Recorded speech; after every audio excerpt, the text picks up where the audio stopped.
Okay, macam kawan nampak kat depan kita ni, ini adalah model skuter. Sebenarnya, walaupun rupa macam cruiser dan nama dia pun cruiser, tapi sebenarnya dia adalah skuter. Sebab apa? Dia hanya pulas dan juga pergi seperti skuter yang lain. Ini nama model ni adalah W Motor Cruiser 125 AMT.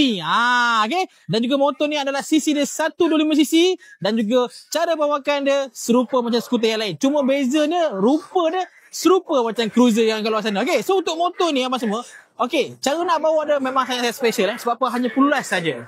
Orang cakap nama AMT lah, kena tukar gear pakai tangan, tak payah. Sebab apa? Motor ni memang tak ada gearbox dan juga hanya perlu pulas macam skuter yang lain. Okay, so untuk motor ni juga, motor ni memang abang semua memang handsome lah. Design dia vintage macam korang nampak. Seat dia pun datangkan dengan seat berwarna brown. Adalah leather premium macam tu. Okay, lampu depan belakang LED. Meter pun analog serupa macam design klasik. Dan juga yang paling syok untuk motor ni, CC dia pun tak kalah. CC dia 125cc yang boleh menghasilkan 11 horsepower dan juga 9.5 Newton meter torque. Dan juga harga dia memang sangat-sangat berbaloi. Harga dia hanya 5988 sahaja. So untuk motor ni memang handsome dan juga berbaloi untuk korang semua dapatkan. Kalau korang berminat boleh isi baik kat bawah atau WhatsApp kami Hongfak Motor Lipo. Memang ready stock korang.